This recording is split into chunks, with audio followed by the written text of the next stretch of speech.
Olá, está no ar mais um TVL Cultura e hoje a gente está recebendo o administrador Wieland Lichtenfeld, que é um apaixonado pela história de Blumenau, e numa viagem à Alemanha em outubro de 2014, onde ele foi buscar as raízes da sua família, ele aproveitou para conhecer mais sobre a história do Dr. Blumenau e também da sua família. Wieland, prazer te receber aqui, muito obrigado. Prazer é todo meu, agradeço por essa oportunidade. Wieland, conta pra gente como é que foi essa viagem para a Alemanha, essa tua ida para lá. Certo.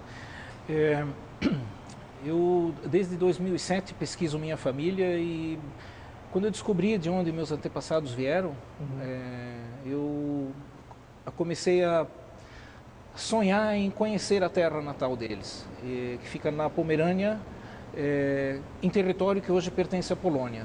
Sim. Então, no ano passado, depois de muitos anos planejando, foi possível realizar essa viagem.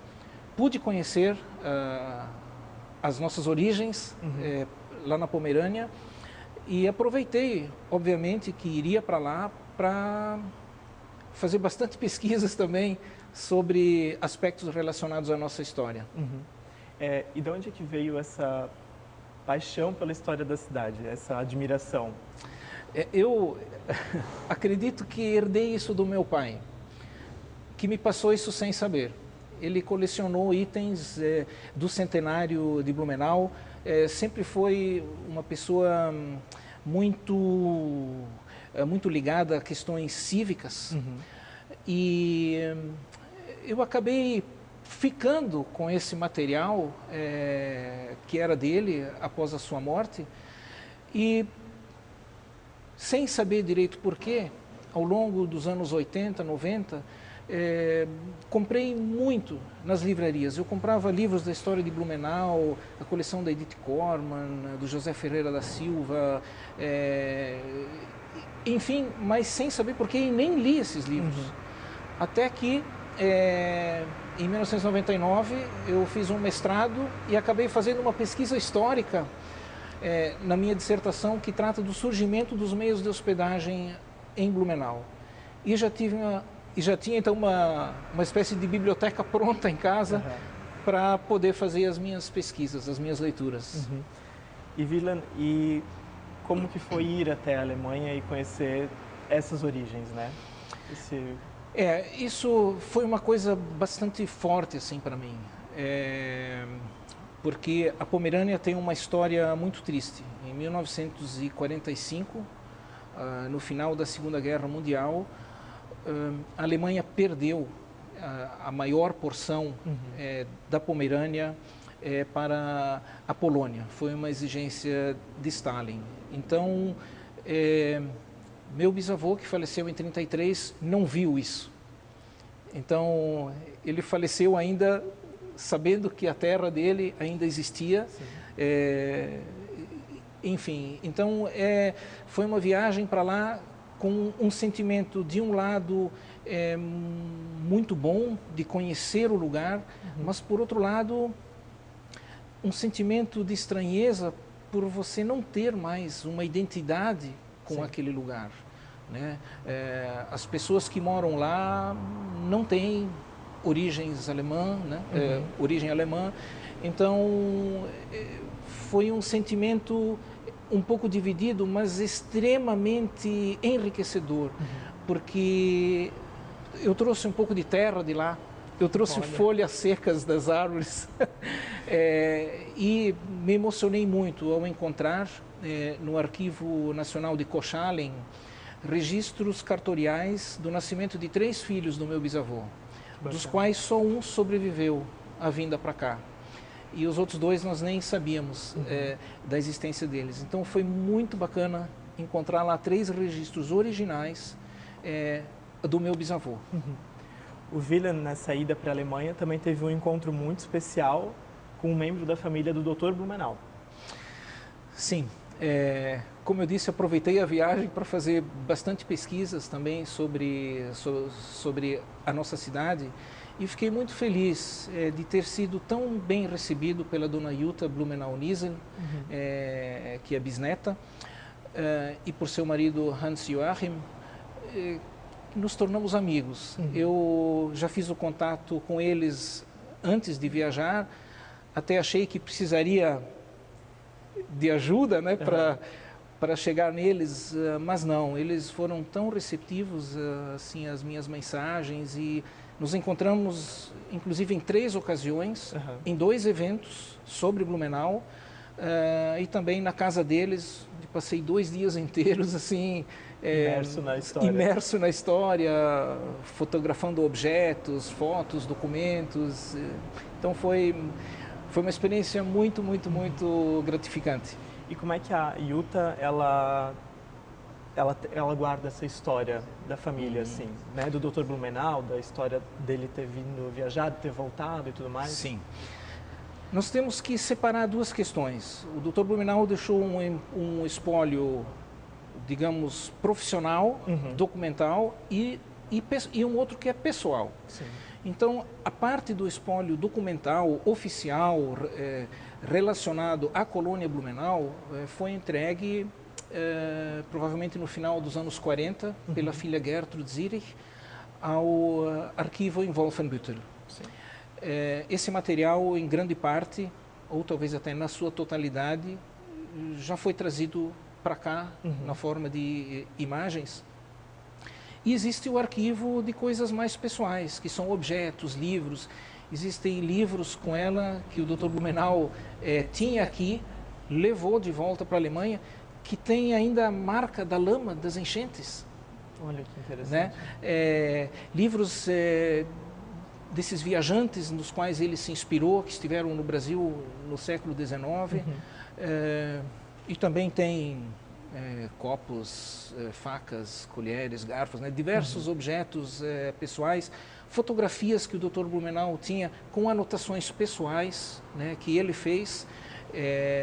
Então é um material muito interessante, e ela procura preservar a memória de Blumenau também através da Blumenau Gesellschaft, que é uma entidade que foi criada na Alemanha, voltada a amigos de Blumenau que estão lá, ligados ou não necessariamente à nossa história. Existem muitos alemães hoje que têm antepassados que viveram aqui. Sim. Então são pessoas que se associam a essa Blumenau Gesellschaft, que todos os anos, creio que cada 2 ou 3 meses, eles publicam um pequeno informativo com diversas informações. Então ela se dedica a isso, a essa publicação. Ela se dedica também ao museu que existe sobre o Dr. Blumenau, em Hasselfeld, que é a cidade natal dele, e também através de exposições itinerantes, das quais ela já realizou 16 em várias cidades alemãs, que contam assim a história da colonização do sul do Brasil, o papel do Dr. Blumenau, enfim, é bastante engajada nessas questões. E Wieland, a gente conhece aqui em Blumenau a história do Dr. Blumenau sendo esse homem audacioso, né, forte, que veio para cá, fundou uma cidade, mas a gente sabe que existem outras questões atrás desse homem, né? Indo para lá e tendo contato com esse material e com os parentes, você descobriu alguma curiosidade, alguma peculiaridade desse homem? Eu diria o seguinte: a nossa principal fonte para descobrir o homem Dr. Blumenau, separado do mito que nós conhecemos, e isso para mim só valoriza mais ainda a figura dele, são as cartas que ele escreveu para os pais e para outras pessoas no período a partir de 1846, quando veio a primeira vez ao Brasil. Essas cartas, elas já foram, em parte ou em seu todo, publicadas na revista Blumenau em Cadernos, a partir da sua biografia escrita por Carlos Fouquet, que foi publicada em 79 em língua alemã, onde essas cartas aparecem como anexo. E essas cartas têm uma história interessantíssima. Elas são fruto quase de um milagre, porque essas cartas estavam de posse da filha Gertrude Zierich em Hamburgo, e o senhor Theo Klein, que também é um filho da nossa terra, estava na Alemanha em 1939 fazendo um trabalho acadêmico sobre o Dr. Blumenau, e visitou a filha dele lá em Hamburgo e ela emprestou essas cartas a ele para que ele as copiasse e que pudesse, a partir delas, fazer o seu trabalho. Estourou a guerra, ele teve que interromper a sua pesquisa e aconteceu o que ninguém queria. Um bombardeio inglês nessa casa em Hamburgo destruiu essas cartas. Nossa. Então elas existem graças ao seu Theo Klein, que as transcreveu. E elas serviram já hoje de base para outras pesquisas. Acredito que o André Vogt, que também escreveu alguma coisa sobre o Dr. Blumenau em livro, possa ter se baseado nelas também. E elas mostram muito o homem e não o mito. A gente percebe ali um Dr. Blumenau inseguro, com muitas dúvidas, não fazendo ideia ainda do que fazer aqui. Santa Catarina surgiu nos seus planos bem mais tarde. Uruguai, para ter uma ideia, era a primeira opção dele fundar uma colônia. Uruguai. A gente não aprende isso na escola. Não. Né? O Rio Grande do Sul seria a sua segunda opção. E Santa Catarina ele teve o contato mais tarde, então, mas foi onde ele acabou se estabelecendo. A gente percebe também no homem uma preocupação forte em agradar o pai.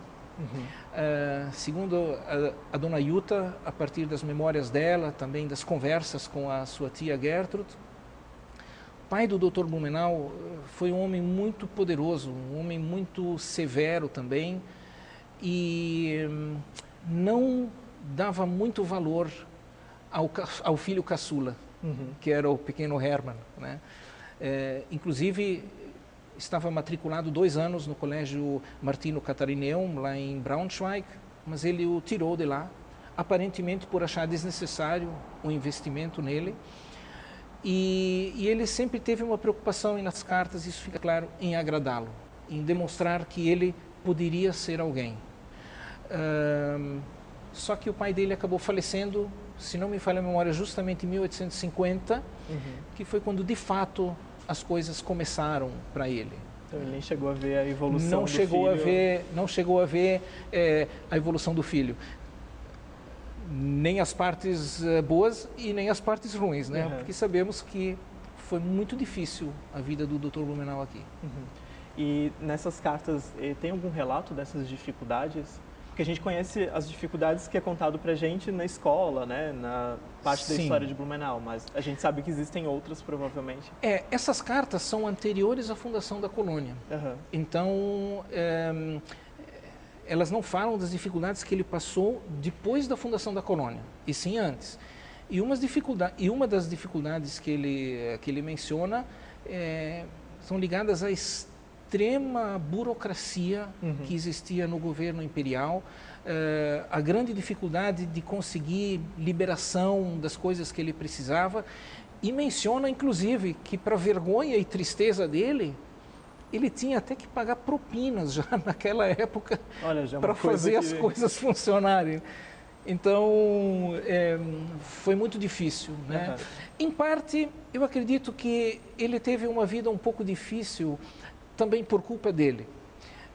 Em cartas que estão preservadas em Hamburgo, escritas aos Schroeder, que eram os mantenedores dele, né, sob os auspícios de quem ele veio para cá em 1846, ele expressa uma visão quase infantil e idealista de criar na América do Sul uma nova pátria para os alemães,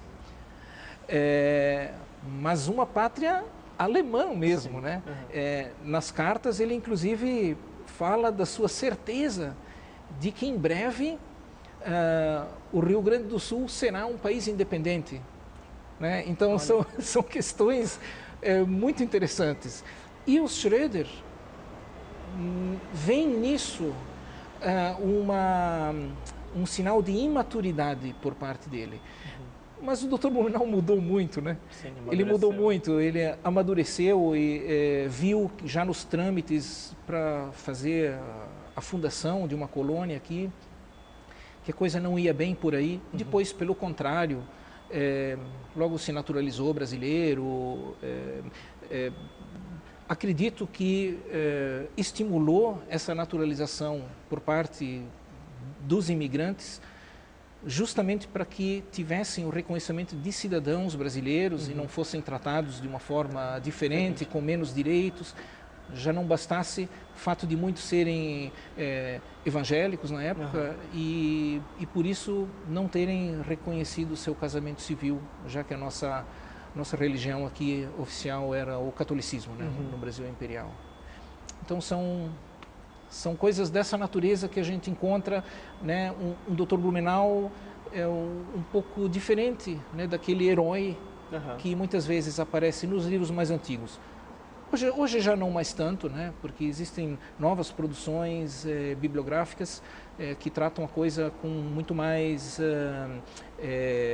maturidade, digamos assim, com mais conhecimento de causa. Sim. William, a gente vai para um rápido intervalo e a gente já retorna para continuar essa conversa sobre o Dr. Blumenau e a sua visita à Alemanha. Ok.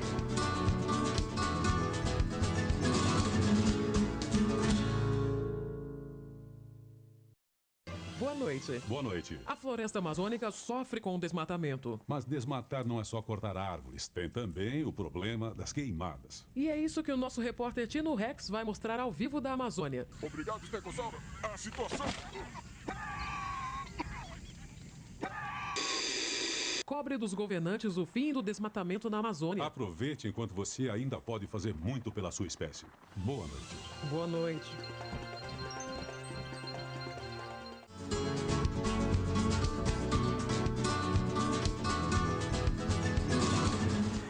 Voltamos com o TVL Cultura. Hoje a gente está recebendo o administrador William Lichtenfeld.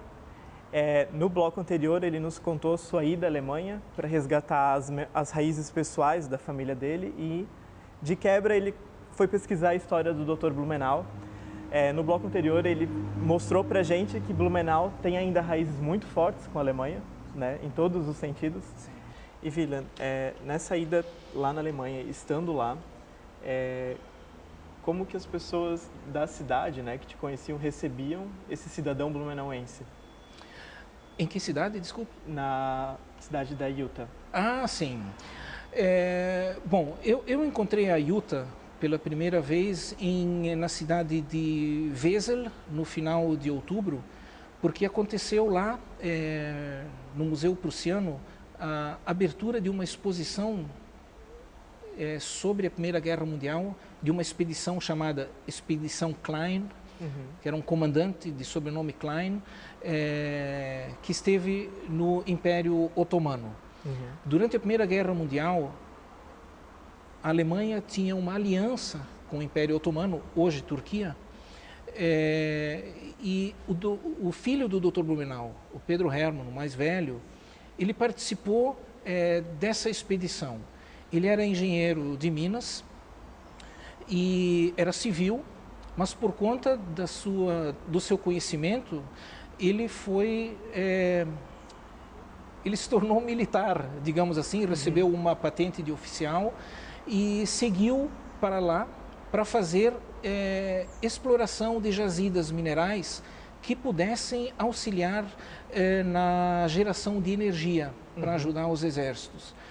E foi lá que eu conheci ela, pessoalmente.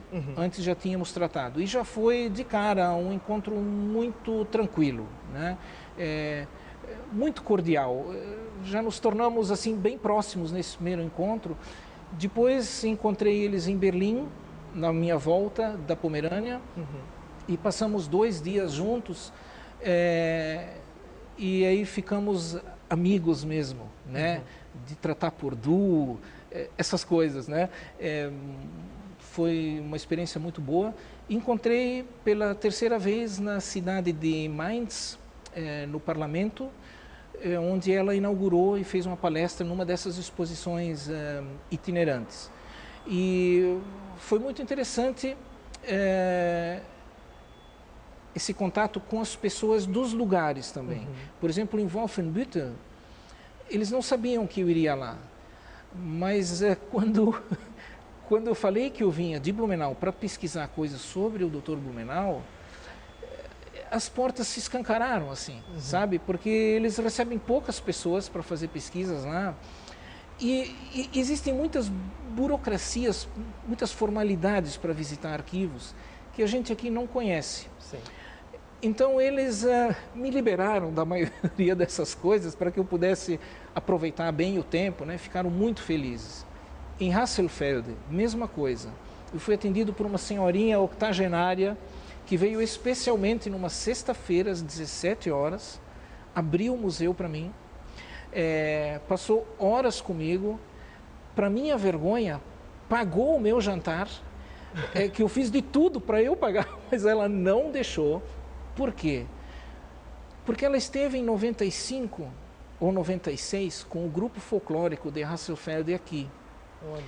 E ela foi tão bem recebida aqui, tem tantas saudades daqui, que ela disse que eu tinha a obrigação de aceitar o convite dela, porque é o mínimo que ela podia fazer pelas suas boas recordações né, pela alegria de poder retribuir de alguma forma algum blumenauense lá, essa hospitalidade que ela recebeu aqui. Em Mainz foi muito interessante, porque acudiram pessoas ligadas a Blumenau. Inclusive, um senhor que eu conheci lá, o senhor Schüller, ele chegará em Blumenau na segunda-feira agora, para conhecer a cidade. Já está no Vale, ele veio para cá no domingo à noite, mas na segunda-feira foi a Rio do Sul. Então ele está conhecendo a região do Alto Vale, mas virá aqui. E lá ele já me abordou. Poxa, o senhor é de Blumenau? Será que o senhor não pode me ajudar a organizar um pouco a viagem? Fiz isso para ele, né? Ele ficou super feliz. Encontrei lá também uma descendente de um Hesse, que está na lista dos primeiros colonos que compraram lotes em 1852, mas nos anos 50, uma parte dessa família voltou para a Alemanha, ela descende deles. Encontrei lá também um ex-prefeito de uma cidade próxima a Mainz, a cuja companheira é aqui da Itopava Central. Então foi uma noite muito agradável, né, em que as pessoas têm muita curiosidade, fazem perguntas, então foi muito bom. Nos arquivos de Berlim também fui muito bem recebido, porque já tinha feito esses contatos antes e as pessoas ficam felizes se alguém de fora vai lá para fazer pesquisas. E então já deixaram as coisas prontas assim para mim, né, para que eu não tivesse nenhuma dificuldade. Então foi muito bom, fui muito bem recebido como blumenauense. Que bom. Wieland, para quem gosta da história de Blumenau hoje, né? Aonde que ela pode buscar essa história? Bom, o que você indica, né? Sim, sim. Felizmente, mesmo tendo acontecido o triste incêndio da nossa prefeitura em 58, que destruiu muitos documentos importantíssimos da nossa história, nós temos hoje um arquivo que tem uma documentação preciosíssima, inclusive cópia desse espólio do Dr. Blumenau, que está no arquivo de Wolfenbüttel e que paulatinamente está sendo transcrito e também publicado em Blumenau em cadernos e vai sendo disponibilizado para pesquisa para quem tiver interesse.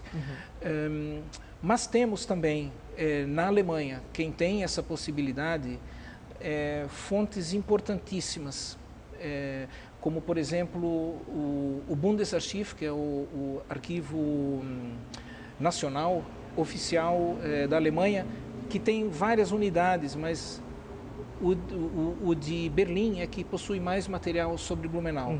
Inclusive a cópia de uma parte desse material eu já transcrevi, traduzi e deve ser publicado na próxima revista Blumenau em Cadernos, né? Então tem esse arquivo, o arquivo político do Ministério de Relações Exteriores em Berlim tem um vasto material também sobre Blumenau. Um material interessantíssimo são pastas e mais pastas, quilos e mais quilos de material sobre a história da Igreja Luterana em Blumenau. Está no Arquivo Central da Igreja Evangélica de Berlim também. Então tem muitos lugares, né, que podem ser feitas pesquisas sobre Blumenau. Não só em Blumenau, em Florianópolis você também encontra, no Arquivo Público do Estado. Existe lá um recenseamento de lotes, né, feito em 1886, que lista todos os lotes da antiga colônia Blumenau, nome dos seus proprietários, nome de antigos proprietários, enfim. Existem vários lugares onde se pode fazer pesquisas, né? Wieland, mais uma vez eu te agradeço você ter aceito o convite para conversar com a gente no TVL Cultura, contando mais dessas raízes blumenauenses, né, e também do Dr. Blumenau. A você de casa que tem interesse em saber mais da história de Blumenau, o Arquivo Histórico da Fundação Cultural tem a revista Blumenau em Cadernos, que possui uma assinatura. Então, você entrando em contato, você pode se informar mais sobre a revista Blumenau em Cadernos. E sobre a programação cultural da Fundação, você encontra no site www.fcblu.com.br e também no aplicativo que consta a nossa agenda para iOS e também para Android. Muito obrigado a você de casa.